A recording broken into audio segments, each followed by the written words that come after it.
MLS is back after the international break. We had 13 matches today, 13, and there's 2 that are still going on right now.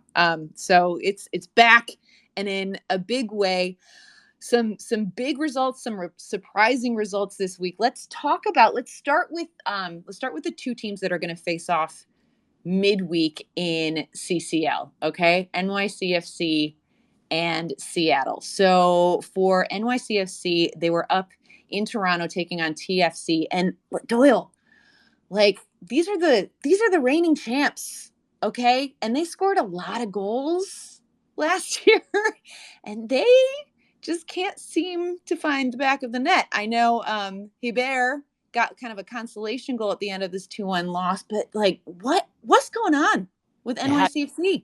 I don't know, Suze. It's tough to put my finger on it because you watch passages of play and they look like the same team that not only won MLS Cup last year, but like they played really good soccer basically throughout the entire year. And like even in I think it was like late summer or early autumn last year. Remember they went on that run where they couldn't score, but even then they were playing good, energetic soccer. They just couldn't put the ball in the net. This was just like lackadaisical isn't the right word, but like they just didn't seem up for it.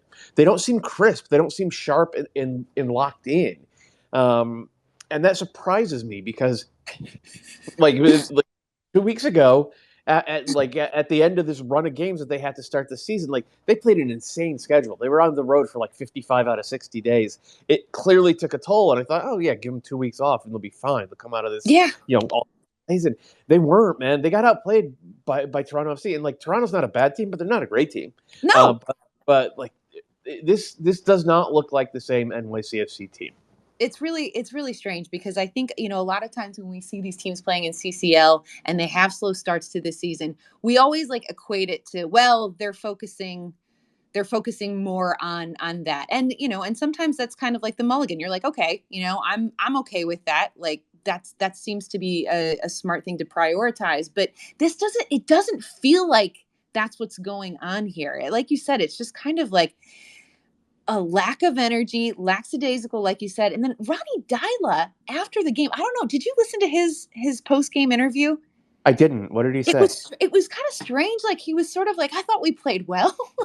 Like I was like, is this just like you saying that to kind of not throw your team under the bus? But he was like, there was a penalty that we should have had. We had chances. It's going to come. Like he just didn't seem phased at all. And it just kind of made me scratch my head a little bit because for me, it's just not a very recognizable NYCFC team. Yeah. And I'm concerned and he doesn't seem to be. So it was bizarre, Doyle.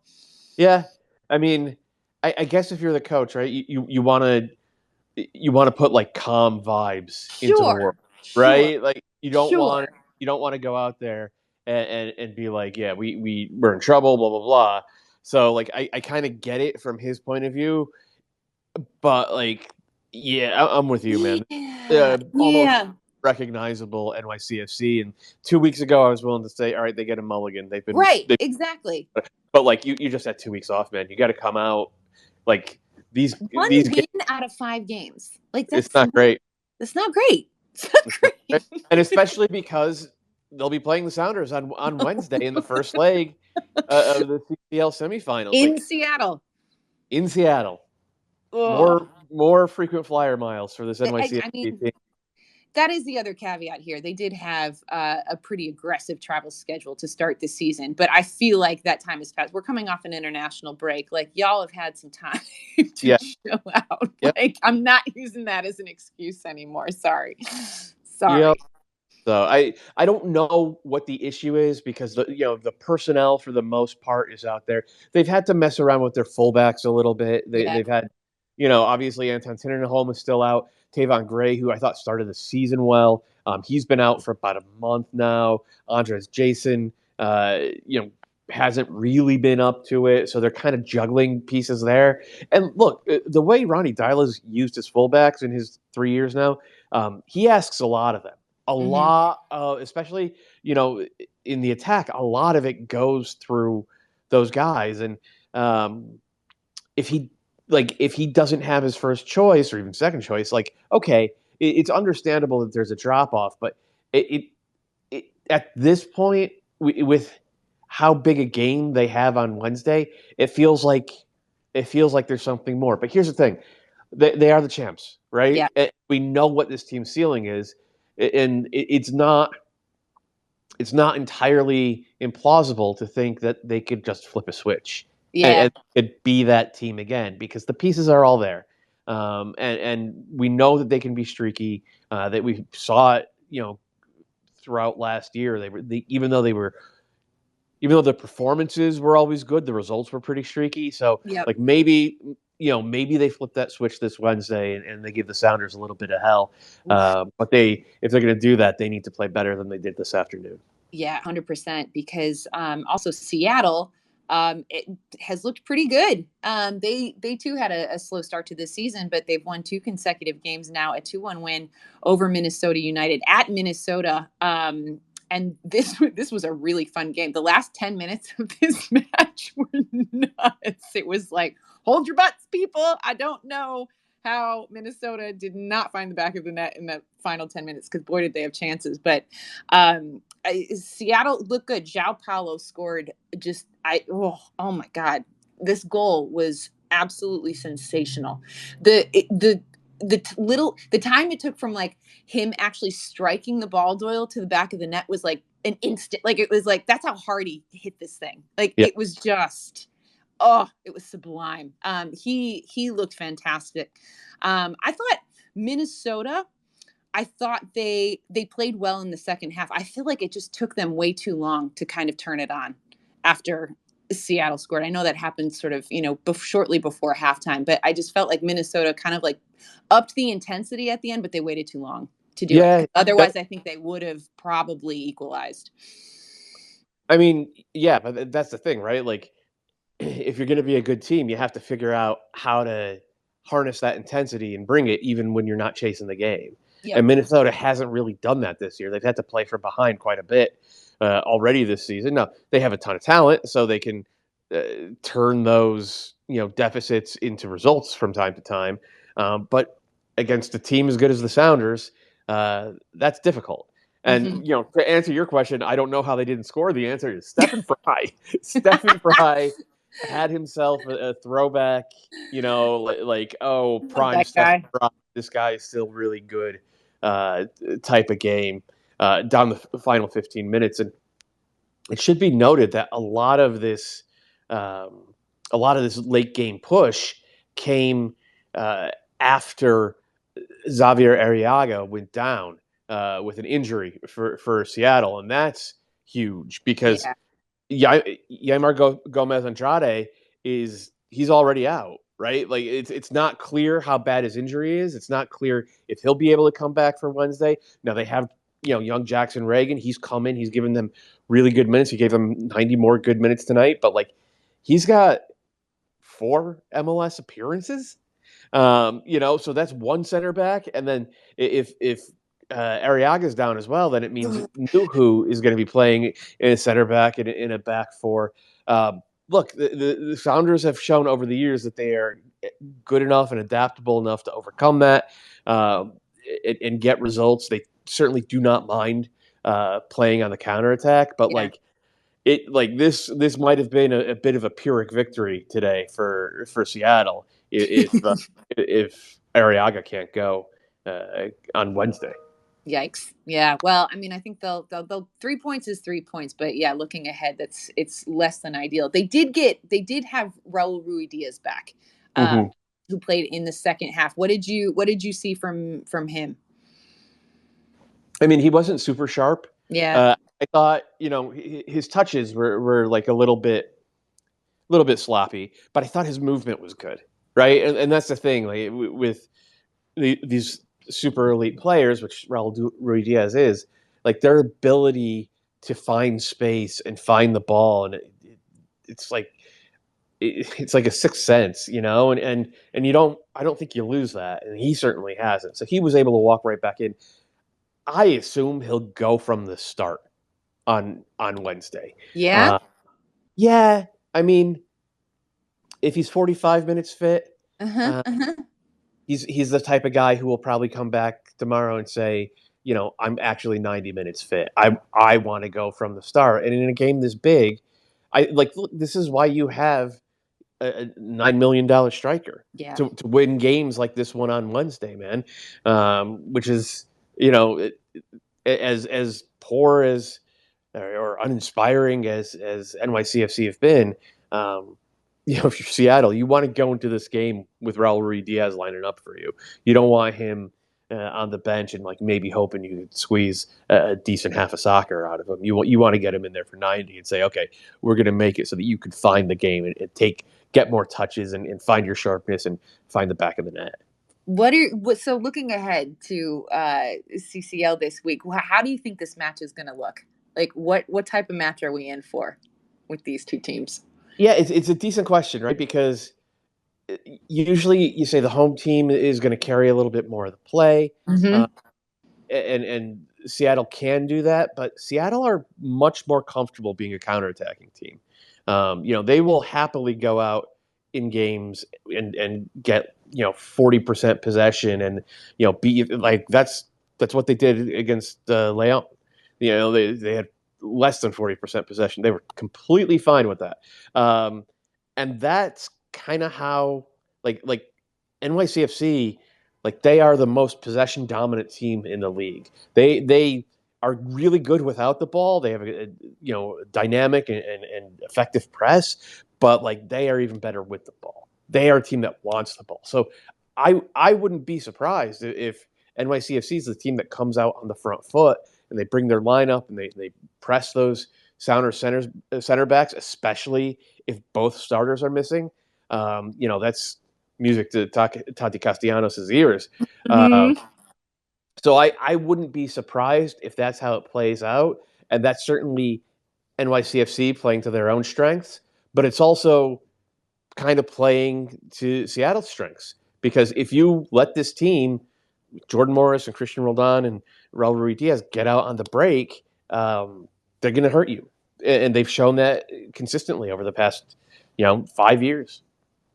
Oh my gosh, that's gonna be fun, guys. Reminder that game Wednesday, April 6th, on FS2. I believe what time it's 10 p.m. It's late one. It's a late Mm-hmm. one, kids. Get your coffee ready, whatever you want ready, but you don't want to miss that one. That's great. Okay, okay. What else should we talk about? I'm like, where do we go here? Let's let's talk about the Revs. Mm-hmm. Okay? Let's talk about the Revs because I don't know what's going on. Once again, this is I feel like today it was just a lot of I was like, just kind of head scratching throughout the day. So the Revs hosted New York Red Bulls.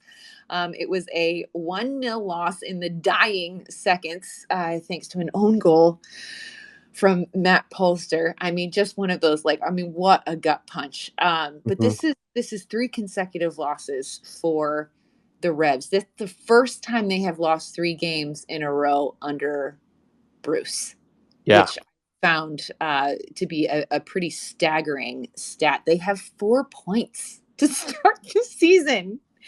Doyle, they broke the points record last year. What? Again, I'm going to ask the question: is happening? What's Yeah. happening? It's tough to say, isn't it? It Um, is.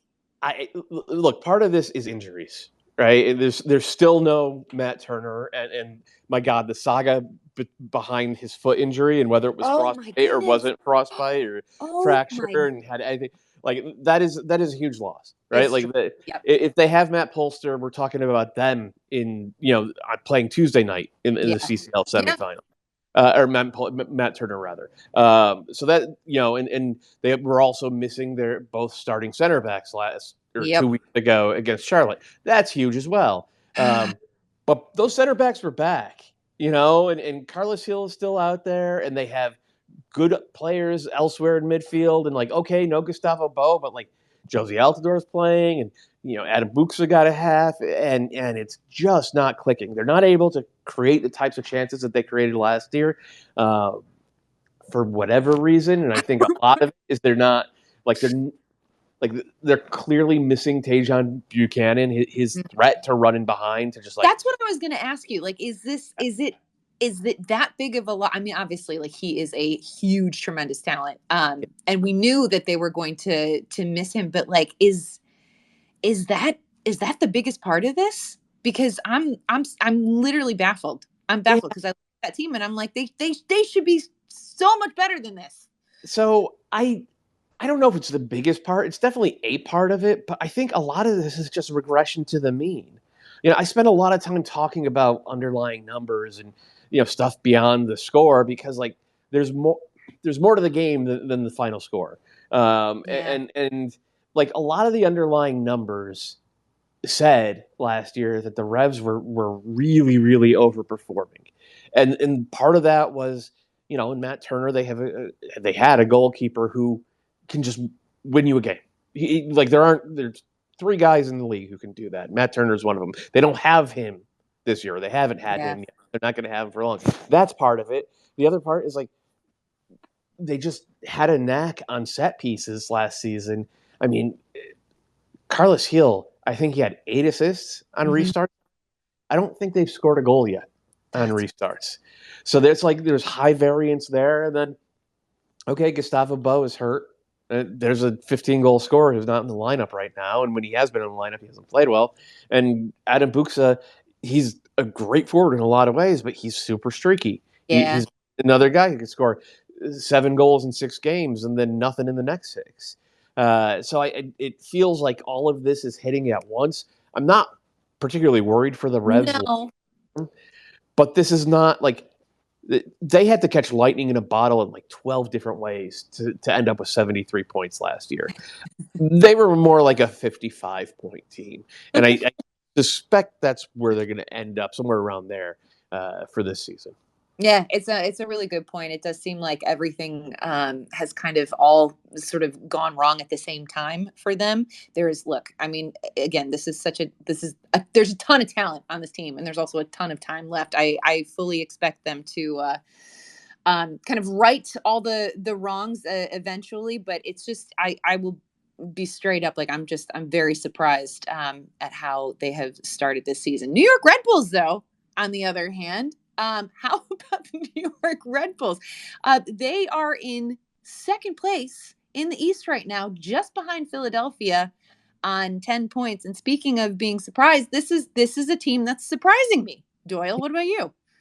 They're tough to beat, right? So we knew that was going to happen, and they found enough in attack so far, even if it comes off of a clearance, like poor Andrew Farrell clearing it off of Matt Yeah. Polster for the.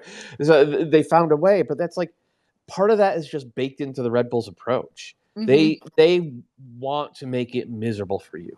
They want to make it so that you're always under pressure, whether it's just trying to play through midfield or just trying to clear the ball out of the back. And they have been they have bought in and been very good at doing that basically since like late summer of last year. And that is a good way to start stringing some results together. And on top of that, Gerhard Struber has done a nice job of trusting and kind of empowering a lot of the younger guys on the Mm-hmm. team. And those guys will run for days. And if you're going to be a high pressing team like this Red Bull team is, you need a lot of young guys who could run for days. And Yeah. it's a little bit reminiscent of Jesse Marsch early in his. Uh, Ah. the difference though is Jesse Marsch had Bradley Wright Phillips and Sasha Kleshtin, right? Like, and Dax McCarty too. So he had 3 veterans who could go out there and not just press you, but like dominate. Sure. The Red Bulls don't have that yet, but they're a much better team than they looked like midway through last year. And I think Struber Oh, deserves credit for that. we had written them off entirely Absolutely. last year. Like, I mean, in August, we were like, oh, yeah, no chance. And then they put together this pretty remarkable run. They get themselves into the postseason. And I think that we had John Tolkien on the call up, sort of in the midst of that run. And the way he described Gerhard Struber and the way that the team responds. I mean, he was literally like, he was like, I will run through a brick wall for him right now. Like he was like, let's go. Like, you want me to do it? I'll do it. I was like, whoa, man. Okay. But I think that when you kind of overcome adversity like that and you go on a run like that and everyone, it's kind of like us against them and, that sort of ultimate underdog story. I think that it generates just like really, really good vibes on the team, number one. But there's like a real sense of confidence and belief. And I feel like that has carried over into the season. And those guys that were responsible for making that run last year, they're the ones that are on the field right now. And they've been empowered by their coach. And you're right. I think Struber deserves a ton of credit for getting these guys on the same page and getting the most out of his players. That's what good coaches do, you know? Yeah. And again, that's another thing that's like baked into the Red Bulls approach, whether it's New York or Leipzig or Salzburg or Brazil or wherever else they have other teams. Like they are not going to go out and buy the best players in the league. They are going to trust their system and their coach to turn the players that they do have into some of the best players in the league. And they're betting big essentially on Gerhard Struber, and so far in 2022. That looks like a pretty good bet. Heck yeah. All right. Let's move it along to this was this one had a lot of goals. Cincinnati against Club de Foot Montreal. 7 goals in this one, kids. Montreal ends up winning 4-3. Kai Kamara with a goal and 2 assists in this game. It's 131 MLS goals, I believe he has in his career.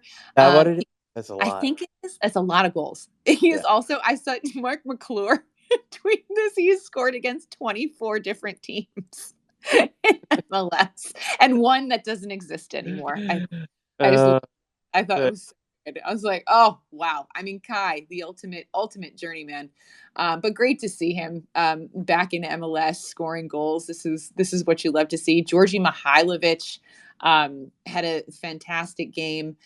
This was the Montreal's first win of the season. This had to feel really good for Wilfred Nancy because I feel like there was some pretty high expectations for them coming into this based on how they played last year and kind of how they finished. I know they didn't make the playoffs, but they had some periods last year where they were playing some really pretty football. So I think that it feels like they kind of got the monkey off their back, Doyle. Definitely, they needed this one, and it's similar to like what we were saying about NYCFC, the Revs, and Seattle. Like Montreal started with CCL, and that clearly took a lot out of them the first part of the year, like up to this international break. It clearly took a lot out of them, and now coming out of it, you kind of want them to look like a new team. You want them to look fresh, and I think in a lot of ways that they did. They did. Kai has obviously he fits perfectly with what they're doing, and is a huge part of this win today. Georgie and Victor Wanyama, but especially Georgie. I don't know if there's anybody playing better soccer than him in the entire league. Like he's been phenomenal through the past month and a half now, and he's obviously coming out of this. He kept his level up and was man of the match today in this game. There are worries, though, with this Montreal team because the back line has not been good. Kamal Miller has hit a little dip in form, and that's that is something that Montreal just don't have. That they're not like the Sounders. The Sounders can lose a starting center back, and they have plug and play guys they can just put into the lineup. Montreal doesn't have that, so that's one, and the other is Sebastian Breza, their goalkeeper, is struggling so much. So a lot of pretty harmless sequences end up in the back of the net, and it just keeps putting pressure on the attackers to deliver. But my God, did they deliver today? These were some great goals that they put together. No, they were incredible. I mean, Georgi Mihailovic, I know, is this a guy that we think if he continues this form that he's on, is he one of these surprise picks that we could see Greg Berhalter call into camp for the U.S. men's national team? I I would hope, love to see Doyle. yeah, I hope so. And same with the guy on the other side of Brandon Vasquez. Brandon Vasquez. He's Golden Boot leader. He's got 5 goals now. And he had a goal, and he forced an own goal today too. But there's the Nations League coming up in June, and Yep. Berhalter has already said he's going to call his main guys for that. So you'll see Christian Pulisic and Tyler Adams, and hopefully, Weston McKennie says he expects to be back at the end of April. So hopefully, Weston McKennie will be there as well. But you don't have to only call 23 players for that. You can bring in some guys who are on the periphery, on the fringes. And when guys are playing like this, playing like Georgie's playing and playing like Brandon Vasquez is playing, they're making it hard not to call them, right? Right? This is exactly what you want to see by guys trying to get into the mix. Brandon, I mean, realistically though, I mean, that we know, the U.S. needs a consistent striker, and Brandon Vasquez keeps scoring goals. Yeah. Is that realistic? Could that actually happen? I'd like to think so. It could, and it reminds me so much of the run up to the 2010 World Cup when Oh, you had that great team, but our good buddy Charlie Davies got into that accident, and he was no longer able to really play for a while. So they needed the center forward depth chart was just sort of tossed up into the air, and over the final 6 months before the World Cup, Herc Gomez and Edson Buttle both got on a heater. Both of them just started banging the ball into the net, and they weren't even in the pool. But by the time the World Cup came around, Bob Bradley, he had to pick them because they were playing that good. It feels like that might be what's happening with Brandon Vasquez. And it could happen with other guys in this league. But with Vasquez, the encouraging thing is that for 2 years now, the underlying numbers have said this guy's actually really good. Get him on the field, and he will start to produce. And finally, after Jaap Stam was fired last year, what a miserable coach he was, and Tyrone Marshall took over. Tyrone Marshall put Vasquez into the starting lineup the final 6 games of the year. He scored 4 goals and had 2 assists in those 6 games. Okay, Pat Noonan looked at it and said, "Oh, this ain't broke. I'm not going to fix it." And he put Brett Vasquez into the lineup from the start. He's now, like I said, leading the Golden Boot race. And this is what the numbers said. It said this guy is actually good. Get him on the field. And they listened, and there he is, and now he's delivering. And the door, I think it's open. And there's nobody else in the number 9 team. I just thought of too. How wild would it be if Brandon Vasquez ends up winning the Golden Boot for Cincinnati? A team that has just, it's just been hard times for Cincy, and then to produce the Golden Boot winner. How poetic would that be? It would be fantastic, especially because right now he's, it's him and not the $12 million import from Brazil, who's leading. That guy. But I can one up that scenario for you too, because it's not just Brandon Vasquez could win the Golden Boot for Cincy. He could then go to the World Cup and become a star for Mexico. For Mexico, because he's eligible for both the U.S. national team and El Tri. You're blowing my mind right now. This is just, I don't know if I can take it after this long day of soccer. The wheels are spinning. There's smoke coming out of my ears. Wow, Doyle. I like it. I'm not mad at it at all. This is so tasty. This is so spicy. Guys, this is what MLS After Dark is all about. Okay, what should we talk about next? We got a lot to choose from. We could talk about, how about Orlando LAFC? That was another game with some goals. A lot of goals in that one. LAFC. Yeah. Go to Orlando. By the way, it was the rain in Orlando was it wasn't even rain. It was just literally the heavens opened up. It looked absolutely miserable. So that was a rain-soaked match. But LAFC ended up winning this one 4-2. And truly, I still can't really get over, Doyle, that first goal. from Brian Rodriguez, but it was the pass from Carlos Vela. Just like I mean, it was perfection for me. And I've watched that highlight several times tonight. I just thought it was Yeah. so glorious. But they're still unbeaten. LAFC are unbeaten. And I again, like, I feel like I'm keep talking about things that surprise me. Like, I really did not know what to expect with LAFC. I knew that they made a lot of good moves. I was really impressed with the signings that they made, but I didn't know anything about Steve Cherundolo. And I am color me impressed, Matt Doyle. They're getting results. They have the talent to pull off plays like that first goal where it's one DP to the other, and as inconsistent as Brian Rodriguez still is, his talent just jumps off the page. He's so gifted, and if he can start putting that together a little bit more, LAFC is going to be really tough to beat. But this was also one of the, like we said this offseason when they went out and got Maxime Crepeau, like BL said, like this is the first time in LAFC's existence that they're going to have a goalkeeper who could, keep them in games or even win them the occasional game. And that's what the second half was. I know this finished 4-2, but that belies how, Orlando City were throwing the kitchen sink at it in the second half.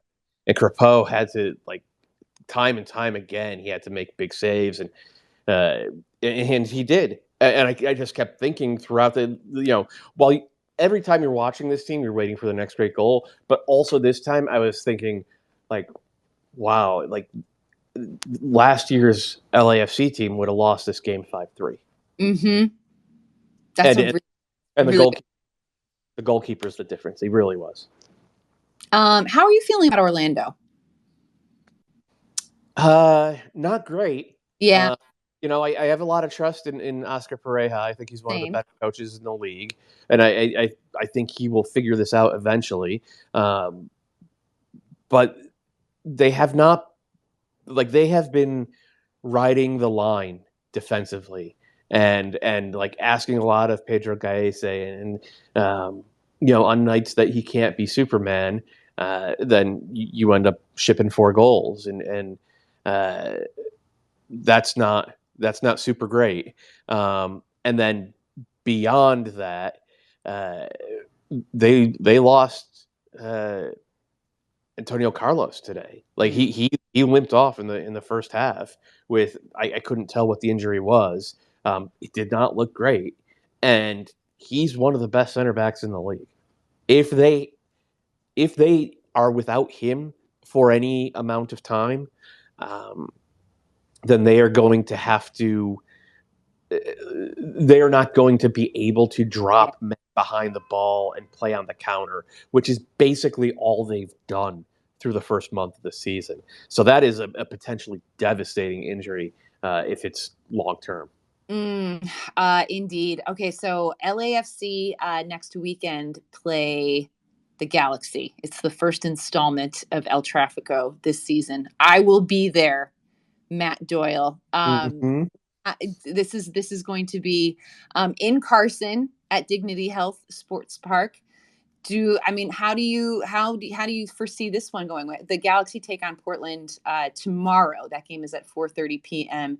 on FS1. So we don't know how they fared this week yet. But I feel like this is a matchup that always kind of delivers. It's always wild, it's wacky, strange things happen, great things happen. What are you anticipating? I don't even know yet. I want to see what the Galaxy look like tomorrow. Yeah. And then we'll figure it out midweek what we expect from El Tráfico. How's that sound? That's fair. We'll circle back. I'll use some corporate speak. How about that? We'll circle back on El Tráfico. Yeah, we'll put a pin in it for now. Best put a pin in it. Oh my God, I could die. Okay, we don't have to dwell on this one, but as you know, the homer that I am, I do have to ask about the Chicago Fire, because this was a 0-0 draw to Dallas at home, another rainy game. And Chicago remains unbeaten. So that's great. We'll take it.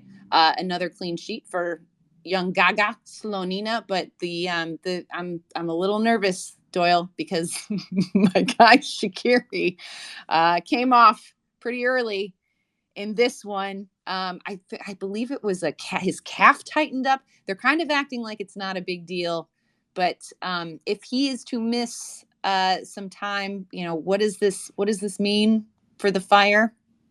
Are we? It's not great. Not great. It's not great. It's not good. It's not Like, great. I don't think Shaqiri has really hit his stride yet. No, that's what I mean. I was like, dang, like I thought we were just scratching the surface, Yeah. And so it's like it's frustrating in that sense. The thing is, Chicago right now, their identity is just like they're so good in defensive transition. They're so compact. They're so hard to break down. That's why they've only given up 1 goal through 5 games. So I think they have the type of team, the type of approach that could, they could probably weather the storm pretty decently over we'll say a month or so if they to rest your guy Shaqiri. So I don't think you should slap the panic Thank button you. yet. My Chicago loving heart appreciates that. That was exactly what I needed to hear. Okay. How about, let's see, what else? Philadelphia, Charlotte. This was I thought this was going to be an interesting one just because, Charlotte had won 2 games in a row, and I thought, well, this is going to be a test for them, because to me Philly has been probably if not the strongest team, like definitely in the top sort of like 3 or 4 teams that we've seen in MLS this year. And it was kind of they had some chances, but Philadelphia looked good, man. Yeah. Like I don't know what else to say. Like they're pretty much exactly who I thought they'd be, which is a team that's going to compete for Supporter Shield. Yeah. I don't think there's anything to suggest that is an incorrect view of who this team probably is. The good news for Philly in this one is Julian Carranza got his first goal. He's got a couple of assists already on the year. He hadn't scored a goal yet, but he opened the scoring this one. He's been really good for them.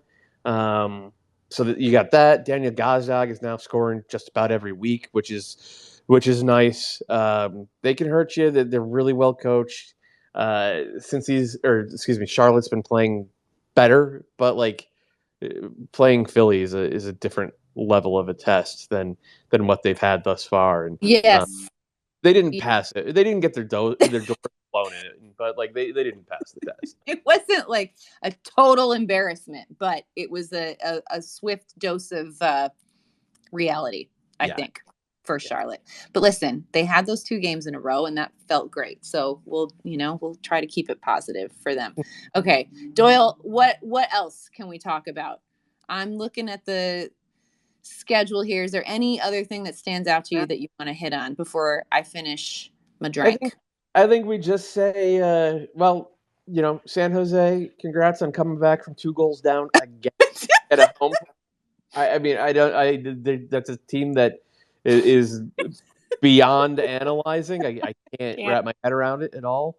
And then tomorrow at 4:30 p.m., Portland versus the Galaxy on FS1. That's it.